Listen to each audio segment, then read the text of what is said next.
Hey guys, this is episode 9 of Controllers and Katanas. I am Martin, aka Marty Cool, here with my friend Ian, aka Relic.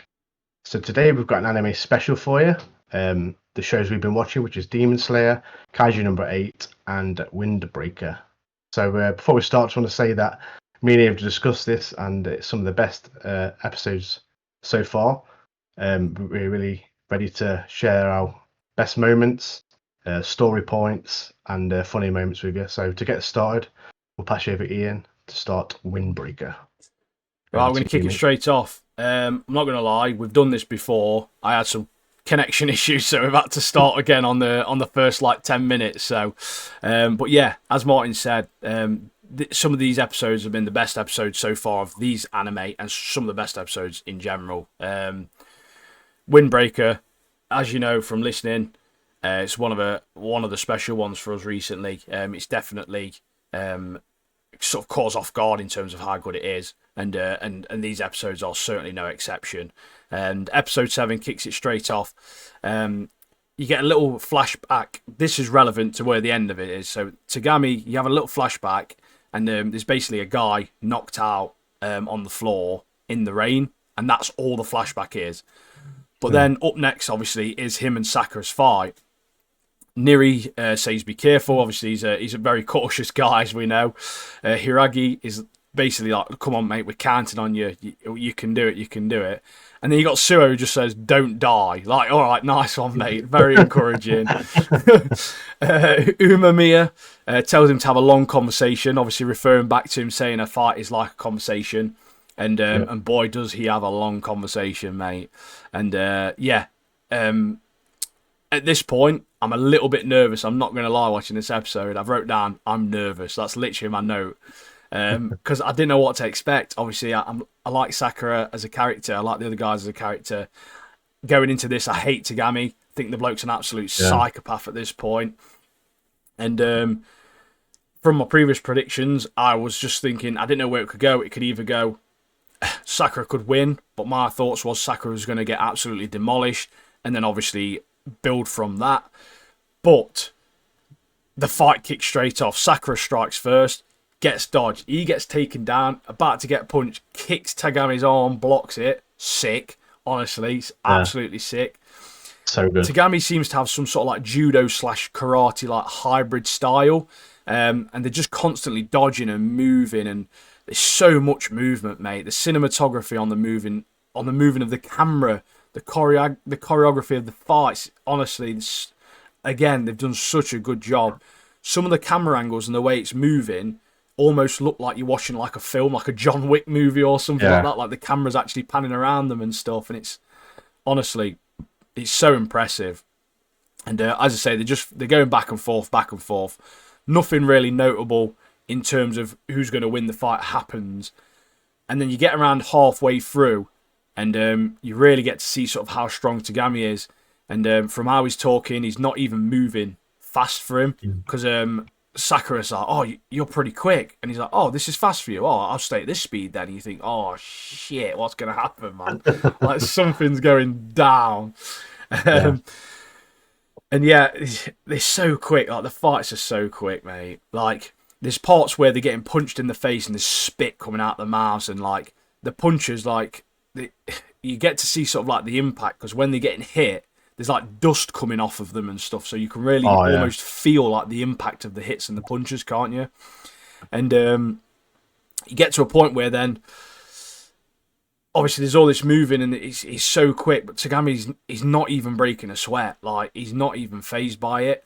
And he gets Sakura, slams his face directly into the floor, and at this point I'm thinking, oh, it's done. Like, Sakura's done for. Like, he's knocked out. And then he just goes mental, starts spin kicks and shit.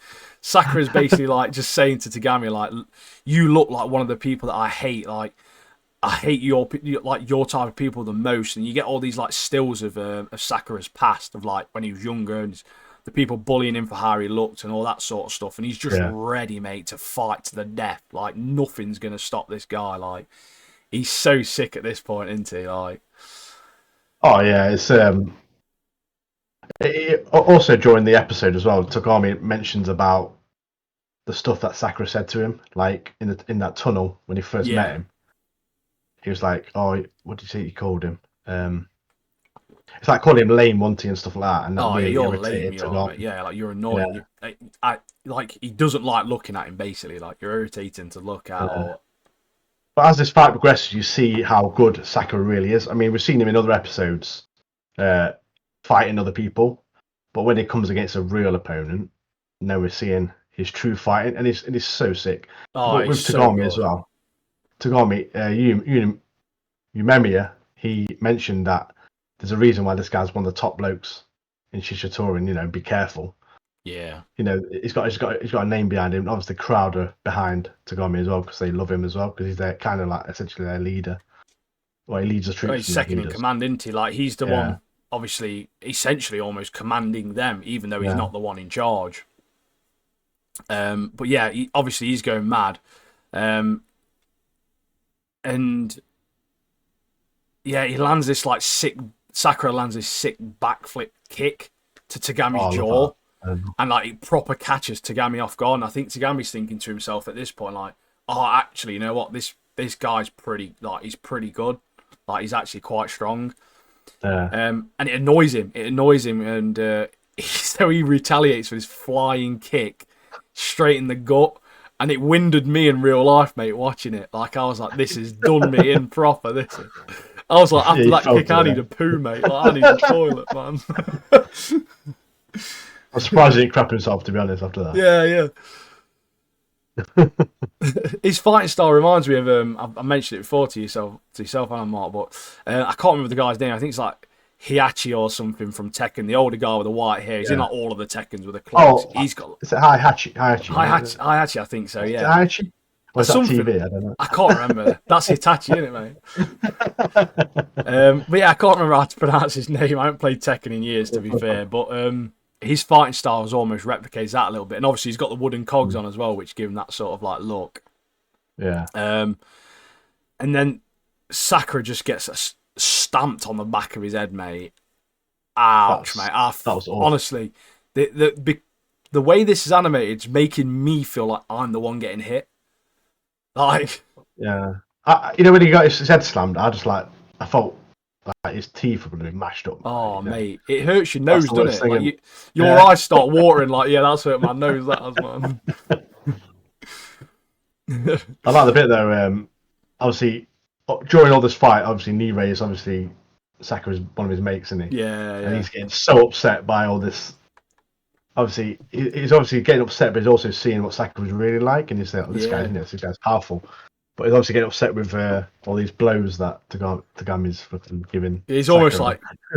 like trying to hide, isn't he, from the fight? It's like you're watching a scary movie and you got like your hands on your eyes like that. Well, like a cushion in your face, like. Yeah, yeah. But Sakura's not finished, man. Like he's got the biggest heart for a fight ever. This guy has. Yeah. And then obviously he gets up and he's like, because he's just so pissed off, man. He's so pissed off because he hates bullies. That's essentially what Sakura comes down to. He absolutely hates bullies, and he calls them the bully club. Shishitorin. He calls Shishitorin the bully club.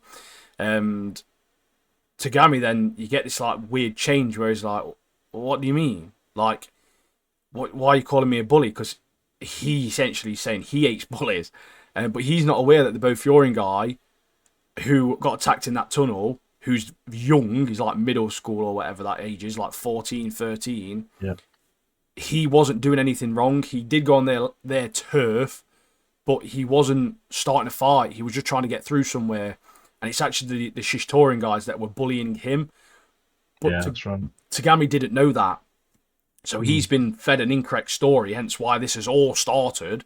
It's based on two randoms, essentially, chatting shit. And he's obviously fuming.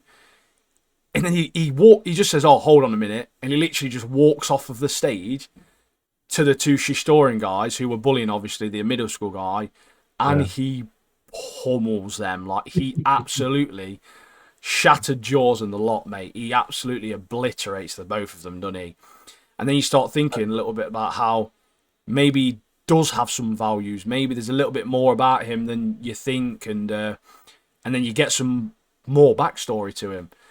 Turns out he's on his own in an alley, like most of the other guys' backstories, and he beats up like 6 Shishtorian guys. And I keep putting Choji because I think that's what Tagami calls him, but the leader of Shishtorin sees him Yeah. and is impressed, enjoys his fighting style, and he takes him in. He says he takes him in and he joins Shishtorin that way. And I feel like he's Choji's the only guy that's ever accepted him, almost like these guys are accepting Sakura. So they're very similar characters in a way, from their upbringings almost. And you start to feel Yeah, like, because oh, go on, Mark. Go you on. see, like Tagami's like a bit of a loner, isn't he? And Mm, obviously, Tamiyama's like he's got a load of social like groups around him. yeah, So then obviously he like kind of brings Tagami in. You have like a little montage, last little montage of them, their friendship growing stronger. And yeah, you continue, mate. You continue. You yeah. seem to be So enjoying it. yeah, so obviously he knows a little bit about what it is to be bullied, and then obviously be accepted Mm. by someone, which I think is why he's so loyal to Choji, because he's the first person in his life to accept who he is, and obviously be intrigued by him, and obviously take him in as a brother. And you hear them talking about another group called Zinc, which Yeah, at this point we've not heard anything about. So maybe we get to see them sort of at some point as well. But at that point when he was taken in, Choji wasn't the number one. He was just another one of the guys, and he seemed like quite a fun guy back then as well. He's quite fun to be around. He was having a laugh and a joke with all his mates. He was quite the centre of attention really in the social circles because he seemed like such a good guy to be around. And yeah. Tagami calls him the sun, doesn't he? He yeah, the calls him the son. sun because obviously Yeah, the sun's shining. Everyone wants to be around him. He yeah. draws people. He radiates this kind of He's confidence the and centre of enthusiasm. gravity, isn't he? Like Yeah, everyone's rotating around him, and it's like he obviously wants to become the leader because he has this mm, belief that if he becomes the strongest, he's going to be the most free. Um, yeah, and obviously, it gets to a point where he does become the leader, and instead of then helping his friends, because a lot of these people were his friends before he was the leader. If they lose in mm, fights, he just starts banishing people, starts kicking them out, and that's it. You're done for then, mate. Like he has this change, and it's like powers turned him evil, which is the flashback to Gami had at the start of the episode, where you get that guy is face down in the rain.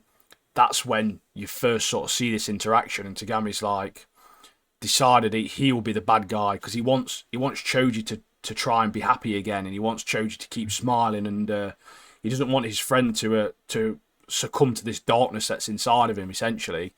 So the Tagami's almost become this bad guy to try and save his friend from becoming this bad guy. Because, as I say, he's the only guy that's ever accepted him. He's the only guy that's ever sort of like brought him in, and yeah, you sort of feel a little bit sorry for him, really, in a way, don't you? yeah. Tomiyama obviously at this point, the guys run back, don't they? Because they've been attacked by a zinc. Yeah, Um, uh, Tomiyama's sitting on a roof. He jumps off, fly kicks the guy, wipes him out, takes his jacket, and obviously turns around to Toriyama, and he's got his eyes a lot dark, aren't he? He's got a darkness in yeah, his it's eyes. So this is the point where he's changed, and then he asks Tagami, he goes, if you want to be with me, be with me. If not, get out, pretty yeah, much. this is it, mate. You're done if you're not. Yeah. But But then obviously yeah, yeah, look, go on. you No, continue. I'll let you finish it.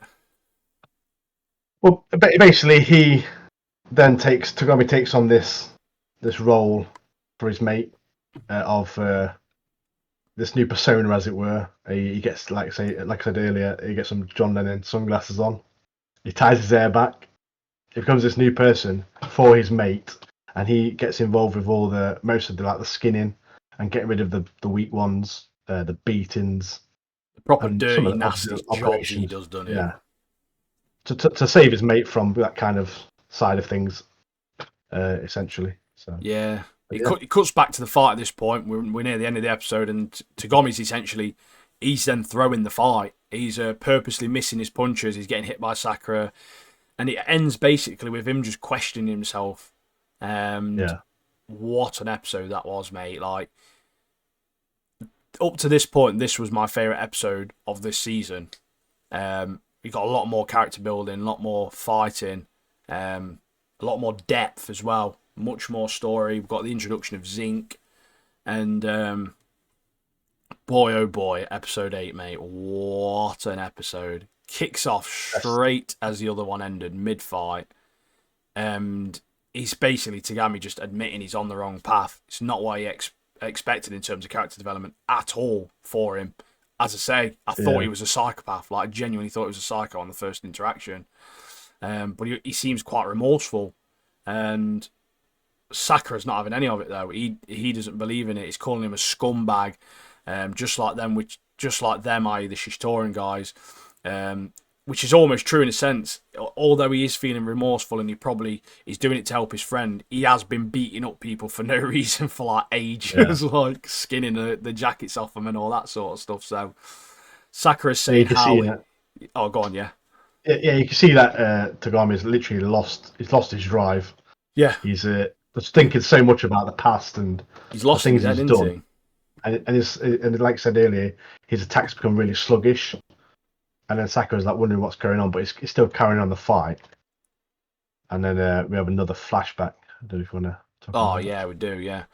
But yeah, you get that point as well where Sakura's talking to him about how Sakura's saying he's selfish, like Sakura's selfish, and that no matter what in a fight, no matter what your views are, it's not going to change who Sakura is. He's still going to win. That's basically what he's saying.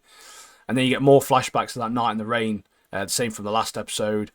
And obviously the Shishitoran leader, essentially, as Martin said, is essentially saying, if you don't agree with me, you can leave Shishitoran. Like, you've got to do this or go. And then you get this sort of like these scenes where the rain's dripping from the hair and like their nose and the clothes and stuff. Yeah. And honestly, mate, the animation on this, it's just so good, mate. Like, I honestly think they've done such a good job of that. Just those little details like that as well. Like I mentioned, with the spit and the dirt coming off people's faces and stuff. Honestly, it's so impressive. But those little details matter, don't they? That's the thing. Gets you more invested into obviously the characters and the scenery, and Tagami and Sakura are going all out, aren't they? It's just honestly. Going back to that scene about the rain and stuff, obviously it's a dark moment as well. So, and obviously the scenery and the rain and the darkness, and it's night as well. Yeah, the environment. It shows the kind of situation, the mood. Yeah, it's a dark. The scene dark itself moment, sets like you say there. That's a perfect way of saying it. The scenery and the background and everything around sets the mood alone without you knowing what's going off directly straight away. And it's very compelling, and you do feel obviously the emotions of these characters. It obviously cuts back to the fight. Tagami and Sakura all out going for it. Sakura is outmatched, but both are getting some great hits in. And the background music as well was going really, really well. Like the soundtrack to this I've got that on my notes as well. Yeah, the soundtrack's sick, innit? The soundtrack's so good. Like the background music for the fights, everything, the opening, all that sort of stuff. The team who are involved with the score on this has done such a good job.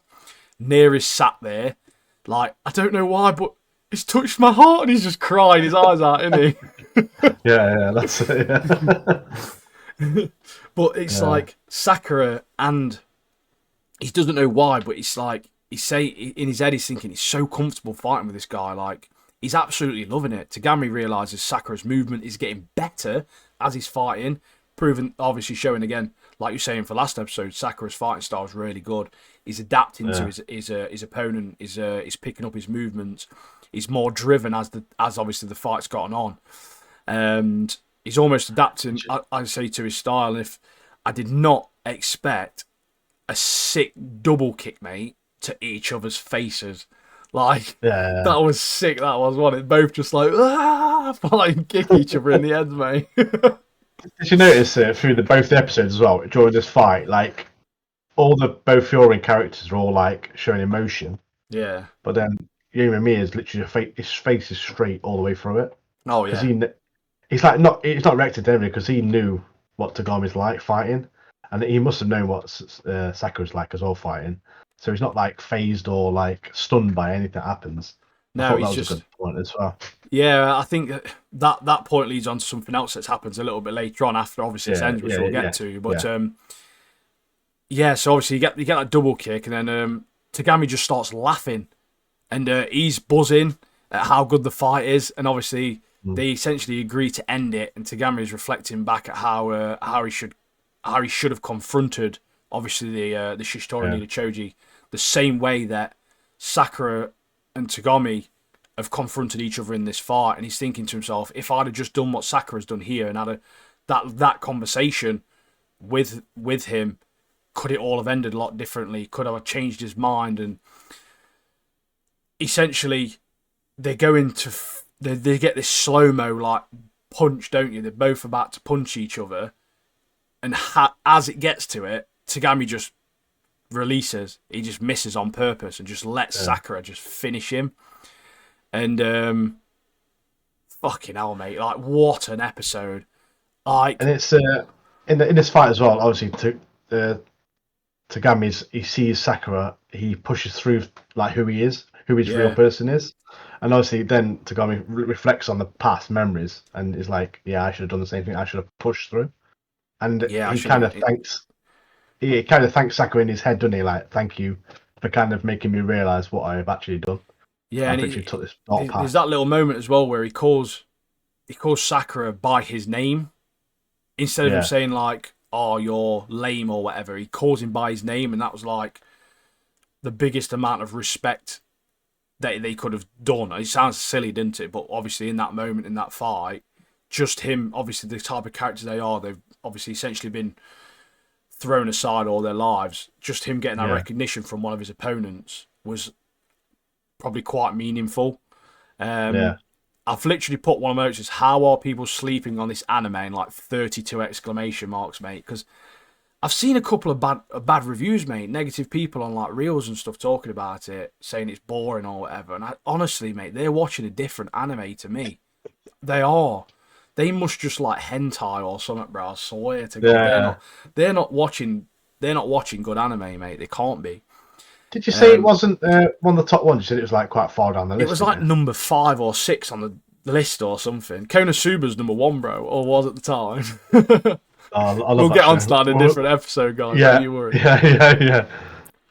But yeah, this is such a good episode. I really love this episode. I'm really excited for the next one, which comes out today. I think it's out now, maybe. But as we're speaking, so you'll hear about this next week, unfortunately, guys. But obviously, at this point, I've still got loads of notes, mate. At this point, I've still got loads of notes. Tons. Obviously, Sakura's fuming because he knows Tagami's through the fight. Choji gets on stage to call out Umemiya, but Tagami is telling Choji, basically, call it off. There's nothing for us in these fights. Like, we're not gaining anything from these fights. Like, it's negatively impacting us as a crew.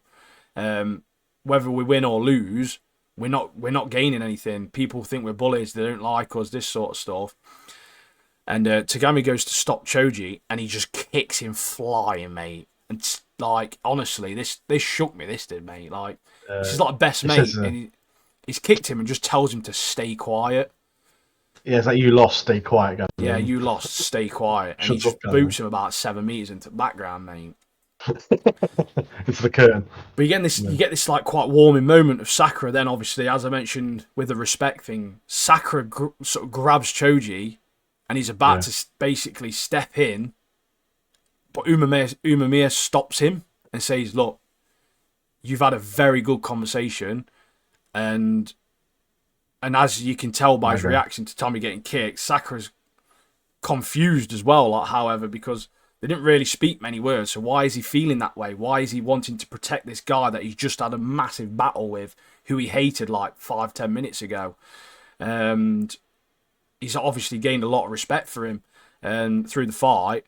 I kind of think they could either, this is my prediction for this, they're either going to become very, very good friends, or they're just going to scrap all the time, mate. Like, there's no in between for them two, I don't think. They're either going to be mortal enemies or best mates. Like, I think that's how it's going to be with them two. I mean, I'd love it. I'd love them to be best mates. It'd be sick. Really, I'd love Tagami to go over, mate, because I quite like him as a character now with his development, and obviously he's obviously very strong. Yeah, but I like the part also in this part where your memory is like, says to Tagami, he's like, leave the rest to me, and then like Tagami laughs and he's like, you're quite the busybody, trying not to die, and he kind of walks off stage. yeah, quite a busybody. You get Hirogi, Shark Teeth guy. He then Yeah. explains Told that them. even though to Sakura, like, look, mate, even though you didn't like Tagami's choice at the end to throw that, it was his way of making things right from the stuff, his Yeah. negative things he's done. Because I think he almost in his head knew if he lost that fight, he'd be banished. Choji would banish him from Shishitorin, and he almost thought, if I do this and I lose this fight and I get banished, maybe it will make up for what I've done in the past, or maybe it will make Choji change his mind, or I don't know. But I yeah, like the next obviously bit as well. there is a reason that he's done that, isn't there? Yeah, I like the next bit. Like, obviously, Tommy Yama's like bouncing around, like, "Come on, let's fight." Yeah, you remember me? And then you Yeah, remember is like, "I just have one question before we fight." He goes, "Did you just feel anything from that watching that last fight?" And that Tommy Yama's like confused, like, "What? Feel what? What are you on about?" Kind of thing. And then yeah, disappointed, you remember, is just like, "What a shame." yeah. He's like, I love that essentially, one. yeah. I Yeah, wrote that down as well. Uwe asked Choji if he felt anything watching Sakura's fight, and obviously he's it's just, confused. And Umamiya obviously thinks he's like a lost cause, like his head's gone into it. Like yeah, there's too much darkness in his head now to even feel anything from what they're doing, and there's a reason for them fighting and all this sort of stuff. So so he's gonna have to batter him, isn't he? it's Basically. the only way, mate. Mate, Yeah, Choji is quick, mate. He is rapid, he is, yeah, isn't he? But I noticed on that fight, even though Umamiya is not really doing much, he's barely moved off the spot, mate. He's not moved him. He's yeah. basically standing dead still, and he's just trying to speak with him, but he's not listening. And then you get this like little moment where he goes like demon mode or something, doesn't he? Yeah. And then he says, "I won't lose," mate. It was sick, Yeah, mate. he says that he has this point where he like kind of looks at the both Fioran guys like all your people are strong and all my people are crap essentially, and Yeah, this infuriates the crowds and they're all like, "What? yeah, he's changed I it, can't mate. believe I can't believe he just I can't believe he just said that." But yeah, he really like puts them down and he goes, "But essentially, if I win this fight, I'm gonna have it all anyway. I'll have Yeah, I'll both have it all. Fioran, I'll have Shishitorin." So he's a bit of a demon, mate. He's He's a mad. fast demon, like you say as Yeah, well. he's crazy, mate. He is. But that episode as a whole was my favourite one so far up to now, mate. Yeah, 100%. same here. Yeah, Like, I literally put, wow, another fantastic episode for Windbreaker, man. Like, that's literally what I put as my notes. But I'm loving because it, we mate. watched like I really do love it so far. It's so good. because we watched 2 episodes as well. Oh, That back to that having back. that fight back to back, so good. It's some of the best anime I've It seen killed me, mate. this Like, month. it's killed me waiting. I mean, I finished Yeah, watching it, like, what, 2 days ago? yeah. No episodes out today, so I'll probably get on that straight after the pod, to be honest with you. But there's Bit so much eager. more depth to the characters than what we originally thought, and Yeah, there's some great potential storylines been set up as well. Obviously, the way Sakura's character is um, grown, it just emotionally is phenomenal, and yeah, they've put a lot into the obviously the emotional side of this story. So it's not just about the fighting. There's a reason for it, and I yeah, know with some animes as well. Obviously, some of the episodes of like character building and stuff are not always the most exciting. no, Um, but the last 3 episodes we've seen these two with Togami, and the last episode we saw, sorry, the one before that was Hiragi won it with Sako. yeah, with their And backstory, how they knew each these other and things. the backstory is so good, so good. It Makes it it more interesting flicks. the characters as well. They Yeah, put the right amount into it as well. Like each time, like they know, like at the start of the episode 7, they didn't need to show more than just a guy on the floor knocked out in the rain yeah, because then they shown more, and they've perfectly balanced it, like cutting back and forward between the flashbacks and obviously real world time, yeah. and they've just the way it's been storyboarded or written, they've just done such a really good job of it, and it does flow so nicely. And I've just been really surprised by like obviously with that Hiragi, he didn't really know who he was, what he no, was nothing about. at all. He's just kind of like a bit of a leader kind of thing. And then you find out this backstory, like, wow, this guy's a pretty cool guy. And then the Yeah, next it's couple of sick. episodes, you find out about Tagami, you thought was a psycho. Turns out he's this like really nice guy, and Yeah, he's on the way of it's actually got he's on quite the a big point of heart. changing. Yeah, Yeah, I love it. So good. I put I put for Tamiyama on my notes. I put quick little bugger, reckless monster. Like that sums it up for me. Give me that guy proper at the does, moment. mate. Quick But little next bugger, mate. episode, yeah, we're gonna find out more about Yeah. Tomiyama, Umemiya, and we're gonna probably see a really good fight. Oh, we're gonna see a really good fight. Yeah, I think there's only like 12 episodes, man. We're near the end. It's gonna be sad times when that goes, mate. I'm not gonna lie. There's plenty more anime Speaking to watch, isn't there? speaking of short anime, Kaiju number 8, mate. This Also, very mate, good. got me. This always guarantee every episode something makes me laugh, mate. Every Yeah. single episode, and this episode, mate, is no exception. Episode 6, Kaiju number 8. Do you want to kick this one off, Martin? Yeah, so so the episode starts. Obviously, the last episode we had this alert, boo boo boo, and then obviously there's a kaiju attack. So this new episode 6, starts with reports coming in of the evacuation of the surrounding area. Is it Sagamihara is the place where it's getting attacked? Oh, so loads yeah. of civilians have been loaded into buses, army trucks to be escorted to safety. Kaiju or Hojo are moving underground and growing larger, believed to have surfaced because it's entered this like breeding period. And also along with this Honjo, I think it's Honjo, the big dude, isn't it? Yeah, Honjo, Big yeah. monster. Honjo, yeah. These little ugly alien-looking things with many legs, called Yojo. Is it Yoju? Yeah, Hojo and Yoju. Yeah. There's a lot of names for them, isn't there, mate? It's confusing. Little mushroom, big mushroom, innit, mate? Yeah, so it flips to the defense force, all gathering knowledge of the situation, discussing the best place to launch an attack to cause minimal damage to the surrounding areas. They find that Sector Bravo, as part of the city map, seems to be the best place for this attack. Yeah, there's like a map, isn't there? It's all split up, isn't it? It's like A, B, Yeah. C, D, E, F, Y, whatever. Like a proper operation kicking off. Yeah, decent, innit? And then it flips to the van, doesn't it? And we have these new soldiers, newly recruited. They're all sitting there, some nerves, some excitement. And then all of a sudden, the first funny moment of the episode is Kafka starts to like barf up. And he's like, I've had too much food. Yeah, but he's still wearing his mask, isn't he, as well? He's like about to be sick in his mask. Yeah, people are like begging for the windows to be open, but I'm pretty sure in SWAT vans there's no windows in the back. No. The windows in the front, obviously, to see where you're going, but I'm pretty sure. But everyone's like crying, like, please open the window. I love that bit. That was so funny. Oh, one of the things I noticed as well is on the traffic lights in the streets is like an extra one with like a kaiju logo on it, like for a monster traffic light. Like, don't go, there's monsters, mate. Like, don't go there. I didn't see that. There's like a fourth light on the traffic lights. So then we get to see this Honjo up close, and it's a big, massive beast of a creature. I've put mutant mushroom tortoise. Yeah, that goes well. So Hashina's group, they've got this mission of clearing out these Yoju monsters, and then Hashiro's team are going to handle the big boy. Big man. So the Hashina's group is to clear out these Yojo and to be mindful of the damage that it's caused to the city, because obviously it could be costly and time consuming. Yeah. And to make sure that none of these Yoju like leave the operation area as well. But I'll let you continue.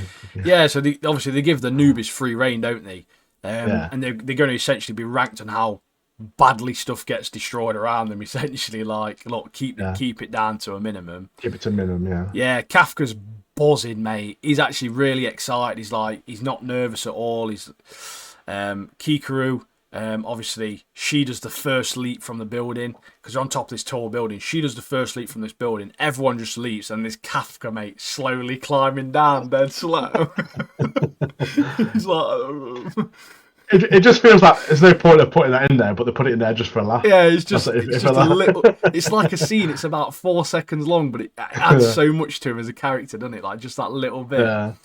And they fire about 60 rockets. There's like helicopters flying around this big, massive monster, shooting loads and loads of rockets at it, and it's not even flinching. So you get a bit of an idea of how strong it is. Yeah, they're trying to kind of direct it to a certain area, aren't they? They're using his artillery and his attack Yeah, helicopters that's to kind of right. direct it to the sector where they're going to make this attack. So I say Good. you get Kafka's speech about how he's calm. He walks forward, and you get this this sick scene where he's like unleashes his combat power, and he's like unleash the combat power, and he gets his glow around him, and he just gets hit by one of the little monsters and does about 200 cartwheels, mate. It's so funny. He's just like, ah! Straight That into a was load of trash bins, loads of like rubbish bags everywhere. yeah, I love that. That's funny. Oh, Kikuru though, she's so sick. That little blonde girl is, mate. She's so good, mate. She's like, you sort of see a vulnerable side to her when she gets complimented and she gets dead embarrassed, doesn't she? Yeah, it's like nice from the trash, isn't it? Yeah, yeah. But yeah, so Shinomiya or Kikoro, she hears these soldiers, don't they? Yeah, that's right. After seeing Kafka knocked into the trash, she's like, "Oh, we're annoyed by these. We have to like kind of watch out for these new recruits all the time." And I think when she hears that, she also sees the soldiers like shooting at these Yojo, saying, "I'll play it safe until we know the weak points." And then she does this like ultimate flip, doesn't she? Oh And just yeah, blasts about 10 of these like Yojos. Like, yeah, you're right. Play it safe and find a weak point. She just blasts all these like just things to fills them in pieces, doesn't because she? her like Yeah, combat power's dead high, isn't it? Like it's higher yeah, than what the average is for like from a normal person that's been doing it for ages, let alone like a rookie. Because you've got these other groups there that are like they're not rookies, they're like seasoned, but they're not like dead powerful. They're like the normal sort of like normal yeah. everyday soldiers type people. But obviously you get Ichikawa is a proper mate. He is. He just wants to get stronger, so Kafka doesn't need to transform as well. So Mm. and he don't want his goal is to get strong enough so Kafka doesn't have to transform and then put himself in danger of getting caught, that sort of thing. And I just love the squad that are freaking out because the rookies are sick, mate. Like compared to them, they're I proper like the bit kicking as off, well. aren't they? Yeah, I like the bit as well. Like, obviously, my new mate, that Fururashi, the Oh mate, also a short teeth, yeah, and yeah. Also Ichi, another shark teeth. yeah, they both had this conversation, didn't they? Because Ichikawa, I'll just call him Ichi. Yeah, He Ichi's. shoots this. He takes his Yoju down, doesn't he? And then he finds out. He tells Fururashi that he's switched his rounds to freeze The rounds, frozen ones, yeah. which kind of like adapts to Slows his them down, style doesn't it? of fighting. Yeah, so it makes it easier for him to slay him in it. So, but like I Yeah, said, it's just yeah, a little all the bit. soldiers are impressed by the new recruits, aren't they? Yeah, it sort of like pumps them a little bit. They're like, "Oh no, we can't let them beat us. Like we've got to step it up. We've got to step it up." I love that. um, I love that new lady platoon leader there. oh yeah, the proper pervy You one, know the mate. one. Proper creepo she is, isn't she? Yeah, so all the soldiers are like mentioning about these new recruits, and then she's like, "Yeah, they're all really good." Like talking about their looks rather than their ability, Yeah, yeah. and Oh, they're it so has this like handsome. cougar mode arrow pointing up, like from the bottom of the screen appeared, doesn't it? Like Cougar pointing up, mode. Yeah, it's just that's like right. her eyes are all like gooey, aren't they? Like drooling or something. I think her name's Nagan Noshimiya. I think her name is. Oh, that's too The long, mate, top, for me to remember. yeah, That is. Sindago Noshimiya. Yeah, I think that's what I wrote down. So it's just the cougar Obviously, lady, isn't it? yeah. There's you get obviously all these little ones that are getting attacked and stuff, and Kafka's like, well, he's been knocked 200 meters into a bin, hasn't he? So he knows he Pretty can't do shook. anything against these. So he has another sort of Kafka moment where his intelligence and disposal has helped him again, and he manages to one of the ones that's already been killed. He cuts it open, finds the core and the weakness, etc., to help defeat them, and obviously he he radios over to Dracula, man, and What a legend. yeah, he's a legend, mate. And We'll find out later than yeah, that. yeah. You'll learn, they'll learn. And yeah, he's obviously radioed the weakness back to him, so they can then radio it out to everyone else and let them know, look, the core's here, the weakness is here. They've got the babies like they're breeding like crazy because Yeah. they're all like um mushrooms. They're like fungi, aren't they? And obviously they Yeah, just that's right. Yeah. spread, don't they, like crazy. But this vital So bit of information from Kafka has really helped the squad out. very helpful, yeah. It's helped And he everybody gets out to thanked. defeat it. He gets thanked by Ashina, doesn't he? As well. It's like, Yeah, yeah, this is Hoshina's a really good legend, work. mate. Well I done. love him, Adam. Yeah, that comes later. That comes later. Mate, Mina's cannon, mate. What the hell is that? It is huge, mate. That is, isn't it? Just rolls up with that 40-foot long plasma Rifle. cannon. Yeah, literally like some mad gun. Yeah, so the at this point, the helicopters draw away, don't they? The artillery Yeah. stop firing, and then it's the new recruits' job to like kind of shoot at the legs of the Honjo. And then I'll let you carry on with the sniping bit. That's Oh yeah, it's funny. So obviously she's comes up with this huge cannon. She's obviously not just Kafka too, obviously in her head. Like she's thinking of him saying, "This is where I'm at. If you want to stand beside me, this is my power." And then she releases a combat power, and it's 96%, bro. What on earth, mate? And she does these two massive shots and obliterates the monster. Like, there's nothing left, mate. You can see part of its spine sticking out the bottom of it, like bones. I think it's the second one blows its fucking head off, doesn't it? Yeah, it's clean done in, proper. And then she's just like, "Am I free to fire another?" And everyone's like, "It's dead, mate. What are you doing?" And then she's like, round after round into it.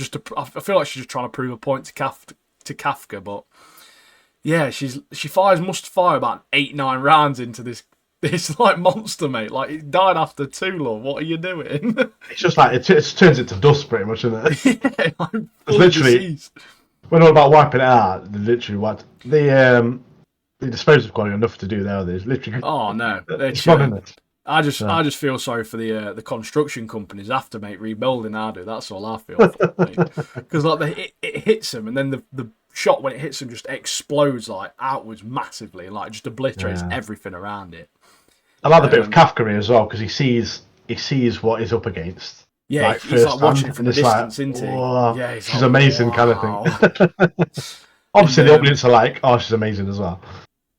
Oh yeah, and Sheena. That's the next episode. No, this part here, mate. The end of I thought you meant the bit there. So at the end of this episode, obviously Hoshina, you don't really know what he does, and I think obviously everyone's like in awe over Mina's 96% power and all this stuff that you don't really know what he's like, and obviously he's second in command essentially.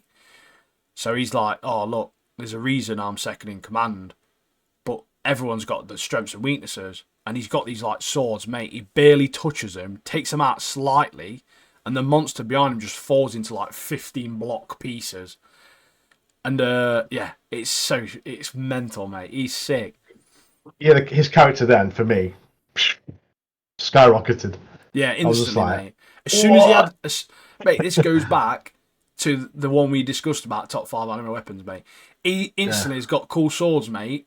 He's on my list now. He's top 2, mate. He's number 1 for me now. Actually, he's number 1, mate. In Kaiju, he's sick. But at first, this guy was like laughing at everything, wasn't he? And he's like, he had his Dracula hairdo and his teeth and stuff.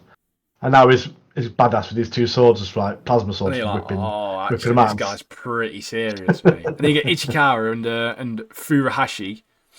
They run into the evil Kaiju dude, the big white, the one from the earlier episode, and it just cuts, and that's the end of the episode, mate. So you get left on this proper cliffhanger, don't you, on this one? Yeah, because he turns around, and he's got like a grotty face, and he's got like blisters on his face. Like he's got like warts warts and whatever. I don't know. He's got some growths on his face. Something you can see on Fallout or something, isn't it? Yeah, and I think he's talking about he's struggling basically to like keep that form as a human because he's in a human form, so he's struggling to keep the human form. And then obviously we jump straight. Go on. He mentions that he turns around, that guy does, and he sees them 2, and he says like, because he's looking at this dead Yojo, and he's like, these had like reproductive organs, and they've been destroyed. So someone on your team knows about Kaiju, whatever, and then it cuts. Yeah, like you say, it cuts out then. Oh, and then next episode, isn't it? Episode 7, mate. this episode as well. Whew. I I keep don't know if putting we could do Pink it. here, dude. I actually know I know his name's Furuhashi, mate, but I just keep putting Pink, dude. Mate, he gets shot by this gross finger shot, mate. Like that Kaiju's attacks are grim, aren't they? He's got It's like stupid character design. Like he's built to hate, innit? Like no one likes him, mate, ever. If anyone it's on this planet likes him, they need put into prison, mate. They are gross, mate. I'm telling you now. his shots remind me, like, when you like pop a spot. Yeah, it's It grim, blasts. mate. Like pimple juice just blitzing at people. And obviously killing people off as well. Yeah, but he's like he blasts him. He's like, "Oh, I was aiming for your heart. I've missed." He's like, "Oh, maybe in this form because he's still in human form. I'm not very good." And then he changes into obviously the white kaiju form. Yeah. He's proper goofy looking, mate, isn't he? Like he's not intimidating at all. He looks weird. Because like Kafka's form as a kaiju is sick in it. Like it Yeah, looks it's like it powerful, looks evil. mate. He Yeah, looks it looks powerful, doesn't it? he looks cool, but this guy looks like a I don't know. I can't really describe. It looks him. like he's wearing a top hat, mate. Like, what are you doing? like the Monopoly guy, isn't it? Literally, mate. Like, why have you got a table on your head, mate? I think he's got his balancing drinks on his head. Yeah, waiter. So at this point, obviously they're trying to get through to anyone on the radio. Obviously, the Kaiju has studied the communication devices because when we saw him last episode, he was in his human form in that toilet, and he'd managed to get one of their like radios. So he studied the radio and he set up like a signal blocker in the area, so they can't essentially no one can get in, or the signal they can't reach anyone. Ichikawa's obviously figured out his attacks as well because he's quite a smart guy, and he can see because obviously his fingers are swelling up like that. He knows when that's happening, dodge basically because that's coming for you, and essentially thanks Kikuru for this because I think there's like a little flashback, isn't there, where in the cafeteria and after the training exercise, and obviously she's informing them on this because she's witnessed it because she was obviously the first to see him and get attacked by him, and then Furuhashi's trying to get help, but he's pissed off at Ichikawa because Ichikawa's getting stronger than him, and he's obviously like, no, I want to get strong as well. I'm stuck at this 20% or whatever it is. Like he's trying to get back there, and he's trying to find help, but then he has this like moment where he's like, no, I won't let anyone surpass me. Like I won't let him surpass me. I'm strong, blah blah. And he goes back, manages to save Ichikawa because he hates himself for not progressing. And he wants to make sure he's not being saved. He wants to make sure he's the one doing the saving. Hence why he's joined, obviously, this team in general. He wants to save people, so he doesn't want to feel like a burden, I suppose. Yeah, it's I mean, I love the relationship between Furuhashi and Ichi because like they're both like friends, but they're both competing against each other constantly. Yeah, it's proper competitiveness, isn't it? Like good-hearted, like friendly competitive. Well, in a good way, and obviously you can see that they care about each other as well. But we have this scene, don't we, where Ichi gives all he can to this kaiju. He literally like shoots at him, and he gets dead close, doesn't he? And he unleashes his power, doesn't he? Oh, and he blasts at this kaiju. But then when the smoke clears, you see this kaiju's got like a wall of corpses as like a shield. Yeah, he's put all the body from around him, just literally all around him, hasn't he? Yeah, just like consumed him, obviously, like this really powerful shield. And obviously, Ichi's like stunned by it. It's like, I've literally just give everything I can right now, and you've done this. And then, it's. Yeah, and then you get to the point where Furuhashi's like, mate, you've got these frost rounds, but I've been working on something new as well, and he's got these like electric rounds, hasn't he? Like, they call the conductor round, aren't they? Round. So that they essentially both the rounds that they have help slow kaiju down and keep them more at bay and stuff. And obviously, he gets shot, and this kaiju is number 9, I think he is, isn't he? He's like dead confused. Like, what's happening to me? Obviously, he figures out why. He's getting slowed down and that sort of stuff. He just starts shooting Ichikawa with multiple shots, and they get this radio that like a radio call was like, oh, we've not managed to get Ichikawa or Furuhashi. Like no one's responding, and because there's this signal block as well on the hub back at HQ, their vitals have gone. And obviously Kafka and Kikaru hear this, and they're like, "Oh, like we've got to go. We've got to figure this out." And obviously, like we've got to figure out what's happening. We've got to figure out where they are. And obviously, because Kikaru knows about Kafka, and they're both missing, they go to find them. But the Kaiju is essentially planning on kidnapping Ichikawa, so he's trying to batter him, put him down as much as possible. Ichikawa's just not having any of it. He just keeps trying to get back up. And he's about to take the kill shot on Furuhashi. Bear in mind, Furuhashi's shark teeth pink hair. He's actually a pretty cool guy. I love him, man. And Kafka appears behind him, obviously in Kaiju form. So number 8 appears behind him and smashes his head clean off, mate. I like what he says before, doesn't it? He like appears behind him and he goes, the only one dying today is you, asshole. Yeah, you asshole.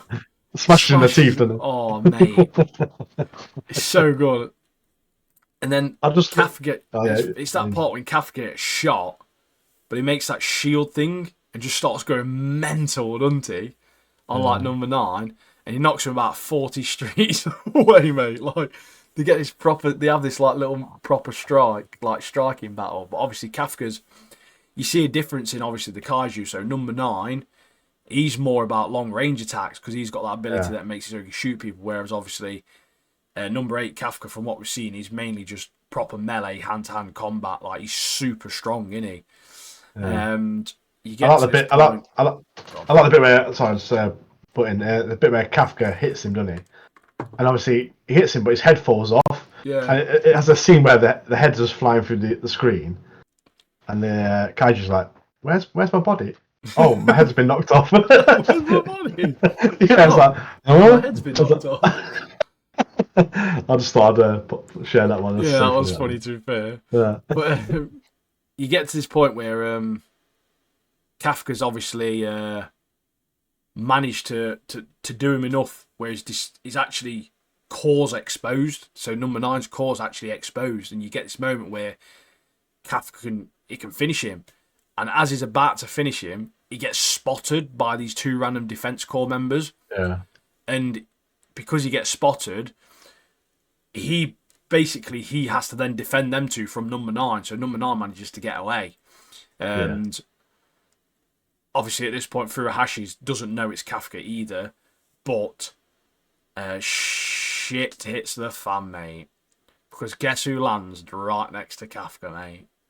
Ah, man, Hoshina, mate. He rolls up. Oh, my God, mate. It's greatest moment.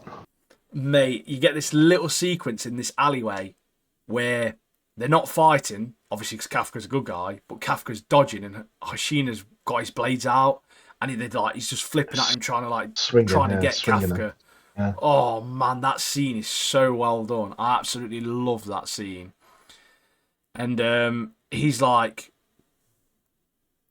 puts his suit on. Well, he's already got his suit on, but he does his combat power. He asks for permission, doesn't he? He asks for permission, doesn't he? Like, can I permission to what does he say? Him, yeah. He's like permission to exceed the limit or something like that. He says something, doesn't he? And they're like, permission granted. And he's at 92%, mate. And it just ends, man. Like, it fucking ends.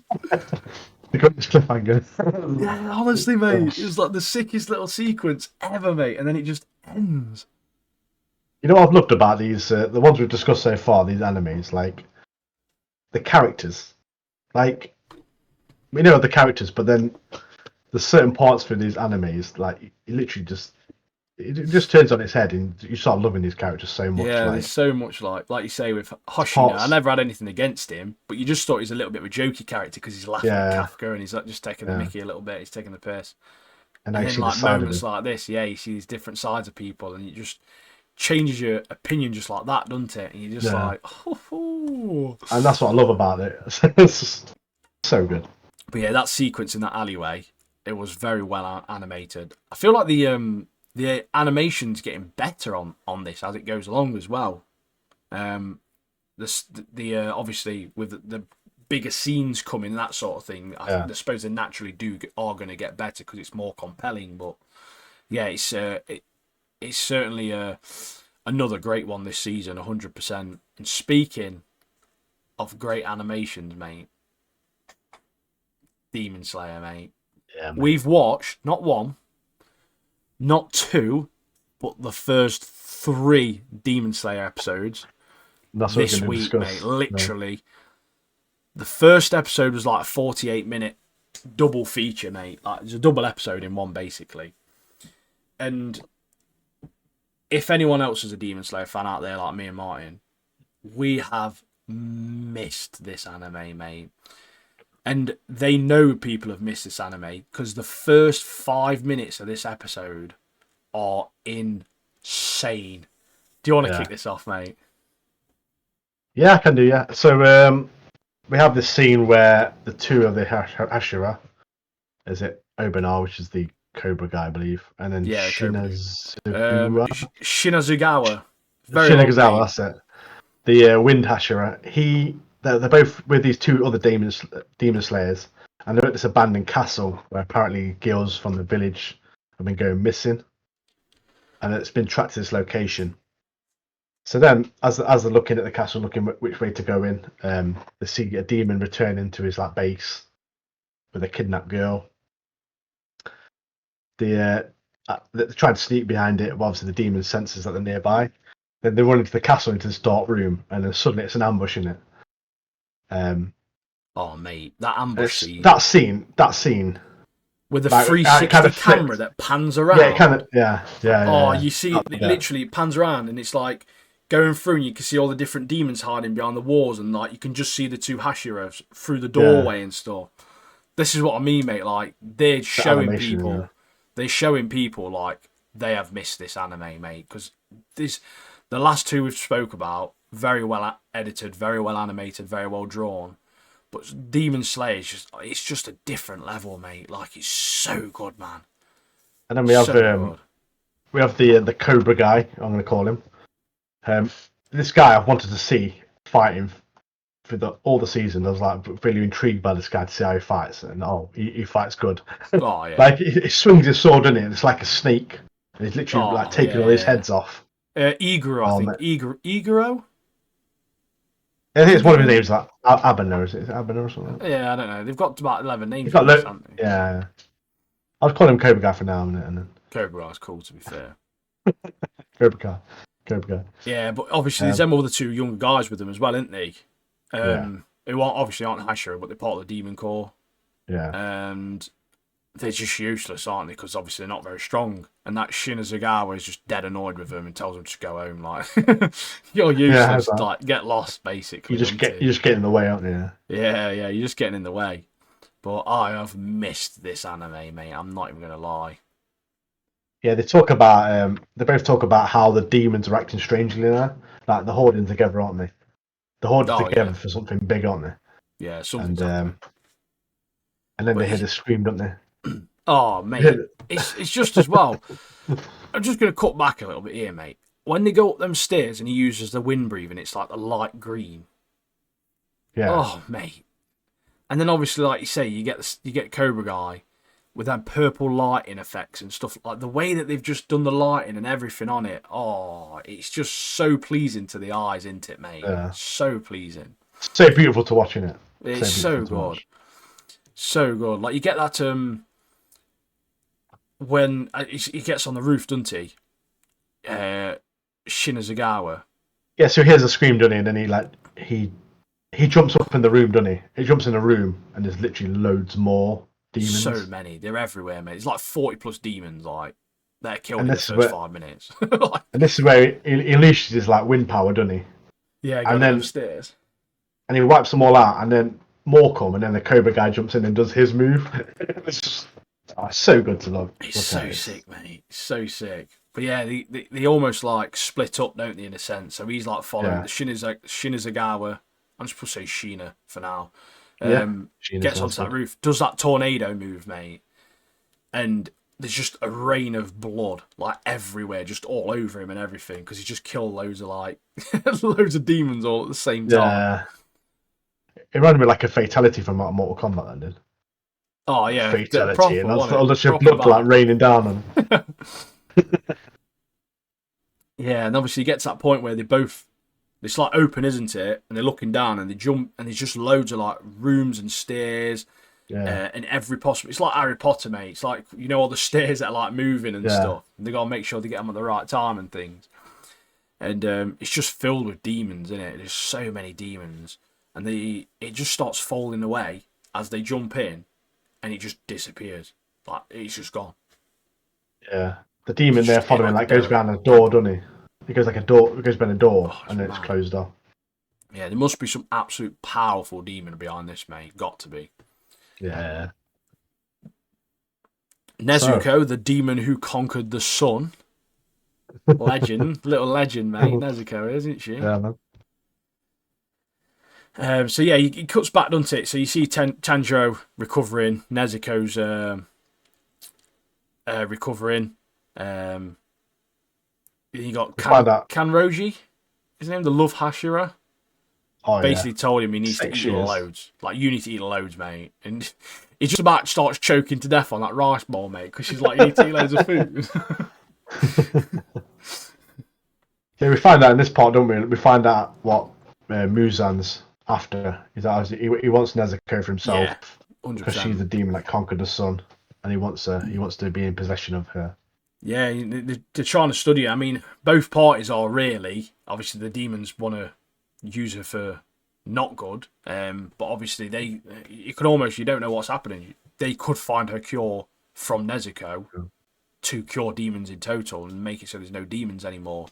You get a little bit of backstory on the first breathers as well, the first people that did all the breathing techniques, and how they also got the marks, because you learn about the marks that they got from the last season, sorry. And Kagaya, I think he's called. It's basically on his last legs. He's like the leader, isn't he? And he's blind Yeah, and because everything. the Hashira get the meeting summoned, didn't it? A Yeah, meeting so summoned. They're all summoned to this meeting, and then we find out he's on his last legs, and yeah, so he's done out, his mate. family members essentially are there to take Yeah. over. They take over the meeting, Mm. and obviously they inform him that you're not going to see him ever again. Basically, he's in his last days. That's it. He's a done deal, mate. He's a done deal. And all they know is that when you're around someone with a mark, others also can bear marks. So it's like a debriefing of what happened essentially into the mission. That's the entire reason Yeah. for this meeting at the start. And it's as if they're resonating with the person with the mark, and Tanjiro happens to be that person who has the mark. That's the thing on his head.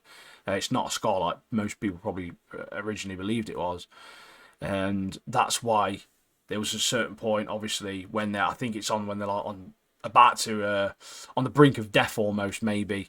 The mark appears because they were fighting alongside Tanjiro, and obviously that gives them strength, makes them stronger, or whatever it does.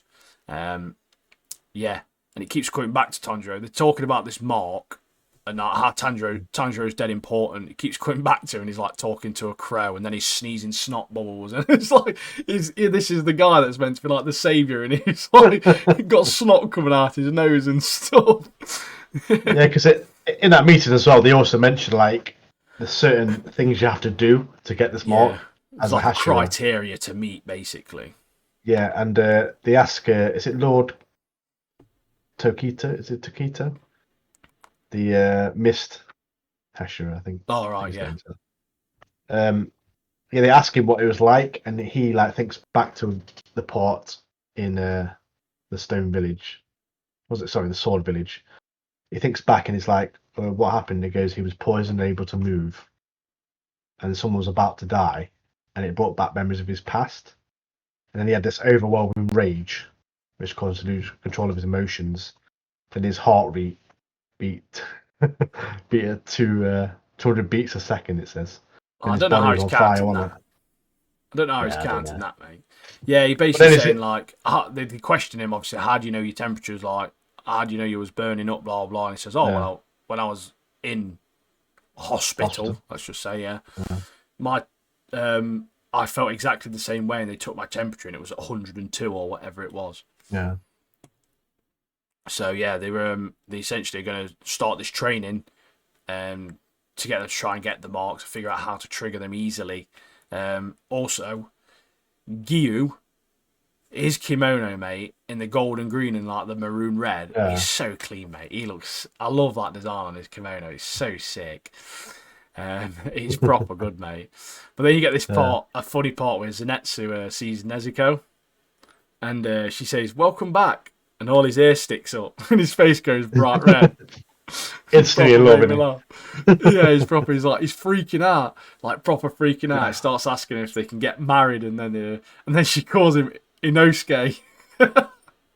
Ruined. Zenitsu's head. Then Ango's super veiny, and he's like, "I'm gonna kill Inosuke." And it turns out Inosuke's been the one schooling Nezuko the entire time on speech, and all he's been doing is going, "Inosuke, Inosuke, Inosuke, Inosuke," just repeating his name over and over again.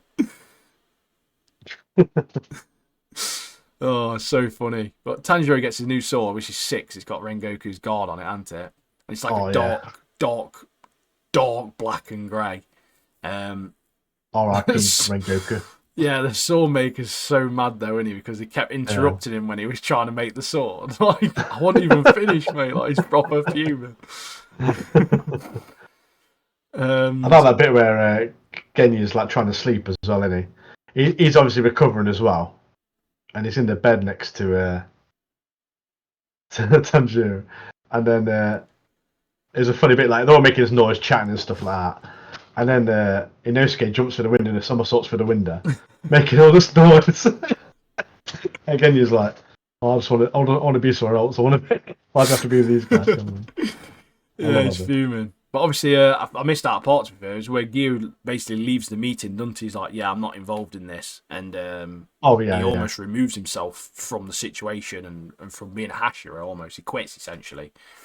But we learn more as to why. But Did we mention about the missed Hashira and the love Hashira have actually got marks now, haven't it? They've actually got the marks, didn't they? On that last battle, didn't they? Yeah, they were talking to her about obviously how they got them and that sort of stuff. Yeah. But the part where the sword maker's like, Tanjiro's like, "Oh, I'm really sorry. What can I do?" He's like, "You can bring me rice dumplings until the day I die." Like, big asker. Yeah, then, like you say, traditionally Inosuke style, he just flies through the hospital window. I love that bit. It's like, also, it's mental, isn't it? Yeah, the animation and drawing of this proper make me laugh, mate, because the comedic moments are really funny as well. There's like a part where like Zenitsu bites Tanjiro's head randomly, and Tanjiro just talking, and he's got these bite marks on his forehead. Oh, mate, so good. But essentially, the training's going to be in different stages. Old and current Hashiras are going to be honing in on different things: stamina, rapid movement, flexibility, sword skills, sword technique, strength training. There's going to be loads of different stuff. So anyone that's not a Hashira is going to be given this training, I suppose, and the Hashiras as well, to try and essentially bring up the lower levels. So on the whole, the Demon obviously core are stronger in obviously in numbers, so they're going to get all the weakest guys a bit stronger to make sure everyone's at least okay at fighting a demon, and like coordinated as well, like tactics and coordinated. They've summoned the nice demon woman, I forgot her name, to the demon core headquarters, so obviously trust her, and obviously she did a lot for Nezuko at the start, didn't she, in the start of seasons, and a lot for Tanjiro as well. So I'm assuming they think she can help with Nezuko. And then it just cuts, doesn't it? You got like Crow with the manliest voice in the entire world, mate. I'm like, what's that? Look, it's like a crow, mate. Oh, what is happening? Why is this crow like the manliest thing in the world? I know you're jealous of his scarf, though. Fucking beautiful little scarf, like a crow scarf. Yeah, sick, innit? Fashionable crow, innit? Proper fashionable crow, mate. He's cool. We had that scene as well when Tanjiro's in hospital, recovering. Zenitsu comes in and he's dreading this training. He's like, "Oh, I don't like the idea of this, but obviously Tanjiro loves the idea because he's able to own his skills, become a better Yeah, well, fighter, it's all he cares about, and he just wants to learning be stronger. learning different moves to different warriors. And then he also thanks Zenitsu because in the last battle he used his technique, didn't he? Tanjiro uses his Oh lightning yeah, technique. his Obviously lightning technique. not as good as Zenitsu, but Yeah, and it's also, like, look, this kind of like I've cheers learned him this up, doesn't from it? you. Like, thank you for helping me. It cheers Zenitsu up, doesn't he? And then we have this training begin, don't we? Yeah. So So episode 2, Tamayo, I think, is the demon woman. Essentially, she agrees to go to Demon Corp HQ, to study Nezuko and see if she can help in any way. And she's basically saying she's got like that guy with her who runs down like, "Are you sure we're doing this?" And she's like, "Look, we're not safe anymore. Anyway, we're not safe here. Like, we've got to move regardless." And yeah, I assume to find a cure for demons because that's the only thing I can think of happening is that they can use Nezuko to try and study to help demons. But obviously, Tamayo. She's obviously a good demon, and the person that's with her as well is also a good demon. So. Um, Tanjiro is then at this point tasked to speak with Giyu to see if he can get him on board with the training, etc. I guess. I like the But bit. I like the bit with that as well. Like when he gets the letter, yeah, the crow's tapping on the window. He opens the window. The crow whacks him in the top of the head, doesn't it? It's just like really random. I was like, what? proper And stupid. obviously, he gets his letter, doesn't he, from the master, doesn't he? So yeah, he's obviously wrote a nice letter. Tanjiro takes some little rice balls and stuff with him. But it made me laugh because Tanjiro's just shouting for Giyu at the gate for ages. But he's like, "Konnichiwa!" Just like shouting dead loud at him. I just love the art style when they're being goofy as well. Because you get that he obviously finally gets in, and Giyu's like in that building, and then Tanjiro's head just appears around the corner, and it's like dead beady eyes and stuff. Yeah, he's trying to be like a happy in it, like happy, peaceful manner, isn't he? Like he's trying to Yeah. appeal to him, isn't he? Yeah. But obviously he does that, and it turns to Gears, and Gears' eyes are massive, aren't they? It's like what? Yeah, I love it. Oh, but Gears obviously angry at Tanjiro because he's angry that Tanjiro didn't perfect water, but not because he's like, "Oh, you need to surpass, like you need to do this. This is my style. Like water is the best style." Blah blah.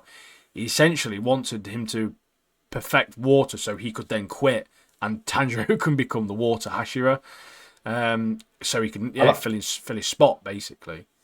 I like the bit after they like persistent chat to Tanjiro is like literally like following around everywhere, like, "Oh yeah, can I help you with this? Eat some food with me, speak with me," and speak with me. He's like pestering him for ages. Finally, just to get him proper stalking him, isn't he? Yeah. So it is. To be fair, this episode's a bit of a nothing episode in a sense, but we do get a lot of information about, obviously, Giyu. His backstory is really good. Yeah, I did really enjoy that. Obviously, Giyu and his mate Sabito.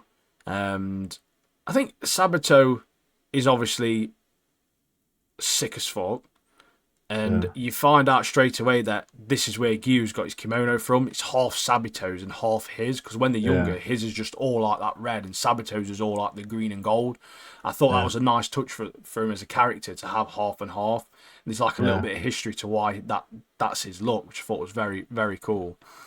So technically, Giyu passed the final selection, but only because he basically passed out and just didn't die. That's literally the only reason he passed into it. Like Sabito. We find out Sabito is literally just like badass dude. He, in the final exam, he's literally dumping around, killing everyone, saving everyone.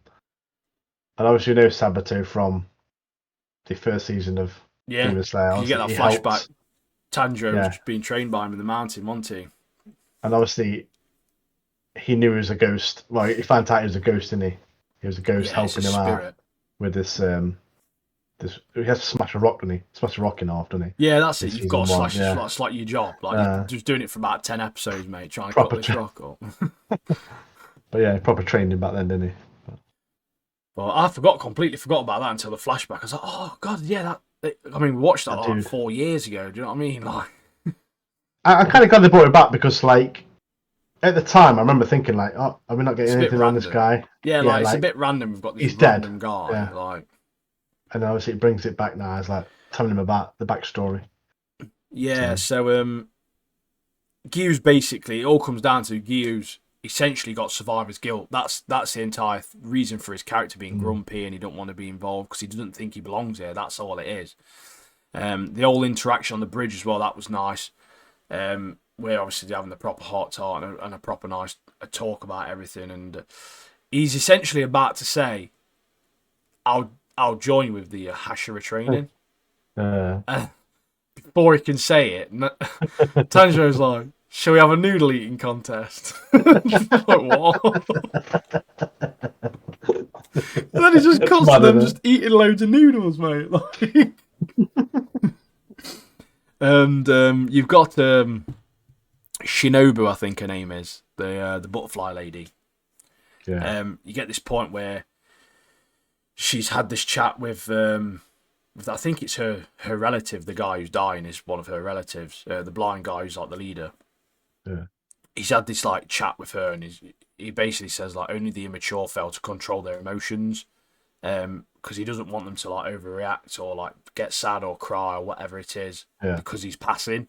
And you get this moment where she goes back, and one of her little girl follower people comes in, and she starts talking to her, and she's like, "Oh, how come what are you doing for the training?" She's like, "I'm not." And she's like, "Look, we need to talk. I'm going to teach you about how to kill the demon that killed my sister, basically." Yeah. And yeah, it's just her character, mate. She starts praying like to her sister, like, "Look, help me be strong, help me overcome and calm down," because she's obviously distressed that this guy's dying. And you get this little moment where she's thinking it, and her eye starts twitching, and it's just like little details like that just make it so much better, and you can understand how the character's feeling and stuff just through like little movements like that. Pretty sure she gets the vein, doesn't she, on her head as well? Yeah, it's just like a I'm pretty vein, and sure. then her Yeah. eyes are up because she's trying her hardest to stay Emotion. calm, like Yeah. she's to keep her Yeah. emotions under control, but she's like stressing out proper. I quite like her as a character. I feel like we might see a lot more of her, and Yeah. yeah, I feel like she can develop quite nicely. Then it leads us on to episode 3. Episode 3. I, at Yeah. this point, assume that this possibly could be the last of the training arc. Spoilers, I'm wrong. It's not. Definitely another episode. But at the start of this one, we get Tengen, don't we? Oh, He's mate, you get a flashback in the episode 1. A little, not a flashback, but a cut, like a cut to him, don't you? In episode 1, you sort of see him slot like, for a little bit. When they're he talking looks about so past, cool now, doesn't he? mate, he's sick, mate. He is. This version of him is so sick, mate. I I genuinely prefer will it to the original one. Mate, Version of him. I will get this version of him tattooed on my leg, mate. 100%. I'm telling you now, mate. He is so sick. So Tengen now. He's funny as well, isn't he? Like, Yeah. It's got this like kendo stick, hasn't he? It's got this kendo stick for training. yeah. He's just got an training a eye bunch of patch with, like- nobodies, isn't he? Yeah. It's got an eye patch with like jewels on, hasn't it? He looks so sick, and his hair He's looks cool, so mate. different. He's got as well. he's got like long hair going down, mate. Yeah. He's wicked, mate. He is. He's training a bunch of nobodies, just beating them all with the stick, mate. Isn't he? Like just battering them all. But then Tanjiro finally joining in because his legs all better. Yeah. The only thing that annoys me about this, mate, every single person is absolutely shredded and jacked, but they're all about 4'6" tall, mate. So it looks dead funny. Like it looks quite Like the comedic. Hobbits. Honestly, and then when you see him next to Tengen, who's like 6'7", and like the height difference is literally like completely halved or whatever. It's like him standing next to an absolute 10-year-old child or something. So we get Tengen here. We get Tengen here. He's like training him, and then we see Tanjiro is obviously doing. He's really outshining him, isn't he? He's outshining all these recruits. He's obviously joined in, and he's flying past everyone. But everyone, literally, even the nobodies are literally shredded, mate, aren't they? Like everyone is absolutely shredded to bits, mate. But we can see here that Tanjiro's obviously had this battle experience. He's had all the experience with demons. What I like about it as well is they've kept the scars on him. You know, a lot of anime or animation, they just keep the characters the same the whole time, but he's got these permanent scars now on his body. Like we see that on MHA as well. Deku's got the scars on his hand that are always there now, and I like those little details. I think they add to the character, and they add obviously to the story, and you can see that he's been through a lot because of all these scars on his body and all this other stuff. So I thought Yeah. that was a really cool little detail that they've added on there. But yeah, it Yeah. makes him seem more mortal, and he's just outshining. Tanjiro's sick, and then you get this an eyeball. It's upper rank 4, so I think it's like upper rank demon 4's eyeball roaming around this village.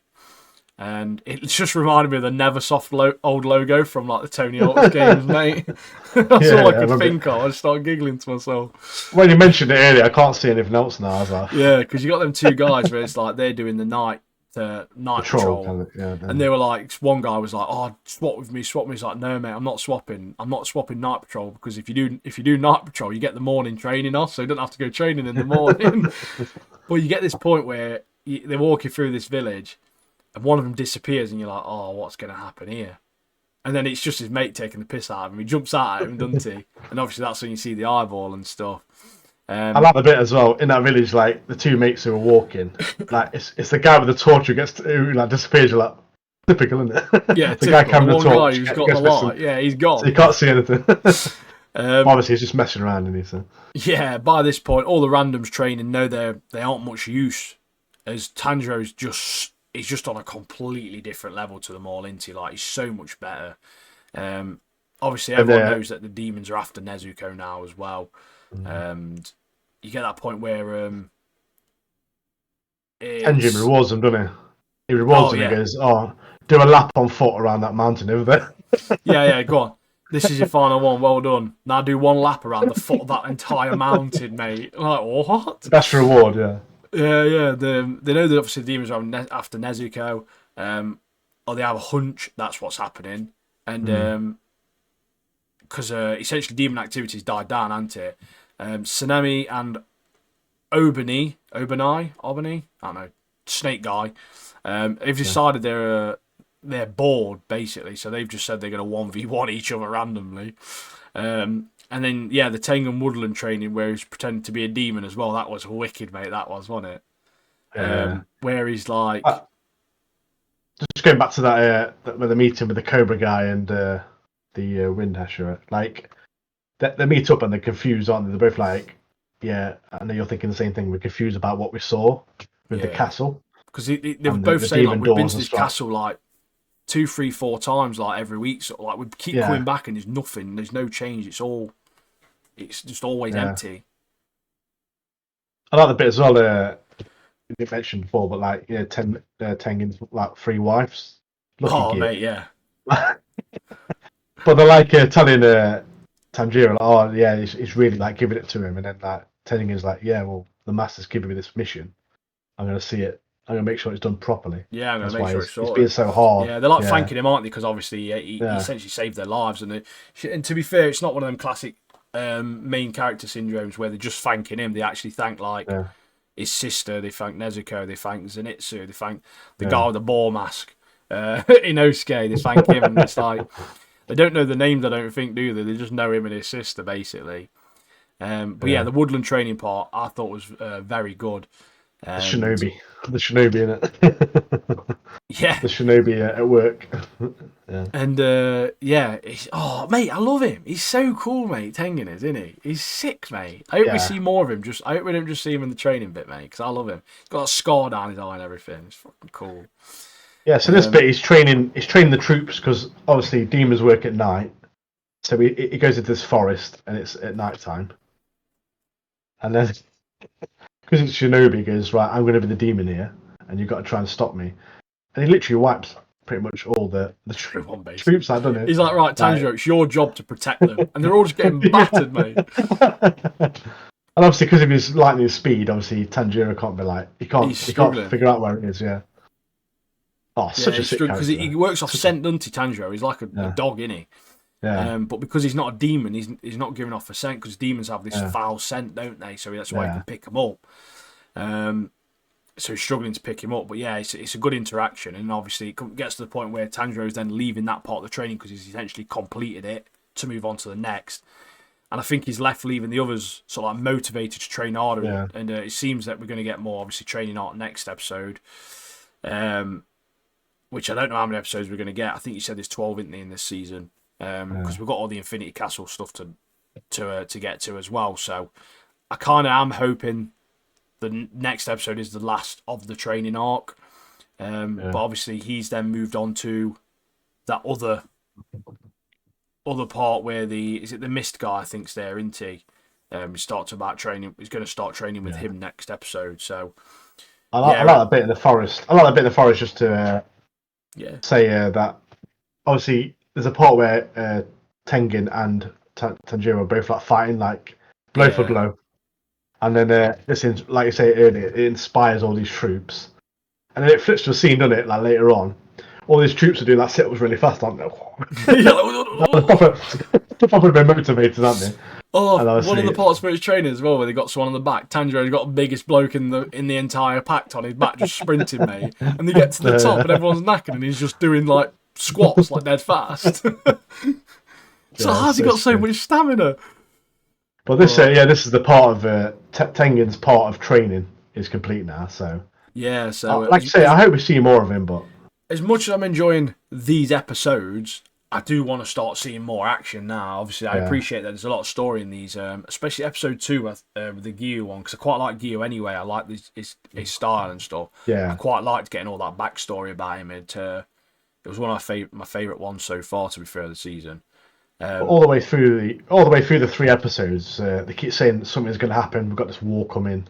Yeah, something we've got to prepare for all this. So something big is something big is about to happen. So, but as much as there's not that much happening, there's still entertaining episodes because they just do a good job of adding the comedic parts. It's almost like Kaiju, isn't it, where they've got like a perfect balance of like the comedic parts in there as well. Yeah. I'm looking forward to next episode, which is in about 3 days for us. Probably 2 days for the people watching, because I think it comes out on a Sunday, maybe. I don't know. I think it does, yeah. More good episodes to watch. So, that's all we've got to talk about today. However, we've not got any shows we're watching, and we're purposely not watching any shows for the next couple of episodes. We won't be talking about any TV shows, really. We're going to have a little bit of a movie discussion after we've spoke about the anime. And the reason we're not watching any TV shows is because we've only got about 3 weeks left now until, maybe even less, maybe 2 weeks left until The Boys and House of Dragons release. So we'll be picking up on them when they come. So if we start something now, we'll have too much stuff. We'll be delayed for watching those. And obviously we want to get them done on release. We want to be talking about them straight away because we're both big fans of both those franchises. So...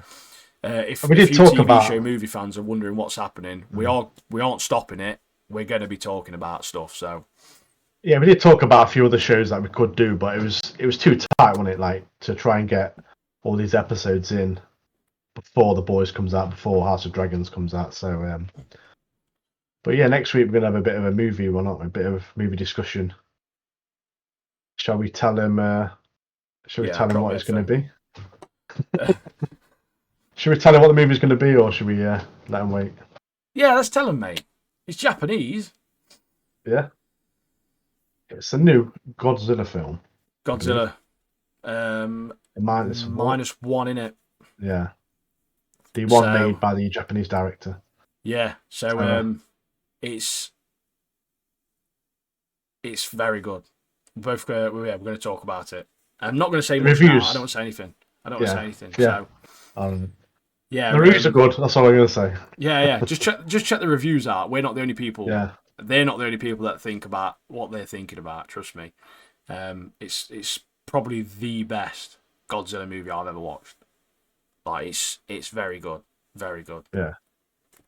But yeah, so that's next week. I appreciate your sticking with us again and listening till the end if you're here. As I say, me and Martin do appreciate it. And we've got a lot of stuff to talk about. I hope you think we're getting better, because we feel like we're getting better. And all the usual stuff in it, Mark. Just join the Discord. That's one of the main things. Join the Discord. Follow us on Spotify or subscribe on YouTube. As you'll see on the bottom of our screen, we've got a few bits down below. Follow links, TikTok, Instagram, all that sort of stuff. Yeah, we've got a lot of anime to discuss, like other stuff we're going to be watching. Connor Saber was mentioned earlier. We will be catching up with that and we'll be discussing that. We're still watching My Hero Academia. I think I'm on season 5. I don't know where. I've Where are just you, finished Ian? season 4. Yeah, I've just got on to season Yeah, 5. so you're on season 5. Yeah, so we're catching up with that. So we'll probably discuss that when we get up to date. Um, yeah, we've got loads of stuff. There's always anime, isn't there? I've got my list of animes ever growing. It's I mean, never ending, mate. It's never ending. There'll be new ones coming out soon. There's new ones coming out now, mate. There's ones coming out all the time, all the time.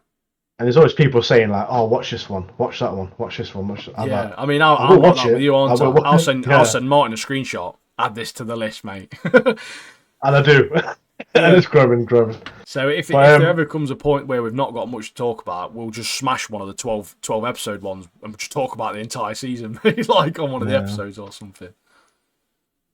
but yeah, we've got plenty to go at. We're going to work on some shorts, aren't we, for YouTube, and some more content for you guys all together. So I'm We've looking got forward to it. what we think is a very funny idea for some short form content.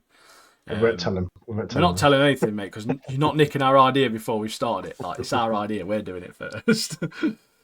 But yeah, we're gonna work together and to get some videos out. You know, keep it funny, keep it light-hearted. To do with anime, to do with gaming, Yeah. just funny stuff in general to make you laugh, brighten up your day. So yeah, that's it, isn't it? Spot on. We've reached the end. It's the end of the podcast as we know it. I'm gonna make a theme tune Yeah, now for ending. that's a good ending. You should get that. I'm gonna Should get it on record that. it professionally. My angelic voice. So yeah, I say thanks for watching, listening, doing all the usual stuff. Like, subscribe, all that crap. And the main thing, I know we say it all the time, and I can't stress it enough. Join the Discord, guys. We just want people in the Discord. We want to build the community. Because obviously it's all right us being on here and people watching this, but if you're in the community, we can have short discussions about stuff that we're talking about on the podcast anyway. So it's the best way to interact with us and to talk to us. So yeah, get in there. There's always a link in all of the descriptions on everything, apart from Spotify, of course, but TikTok, Instagram, YouTube. There's a link for all of our stuff in there. There's individual links for my YouTube, Martin's Twitch. Yeah, just follow us.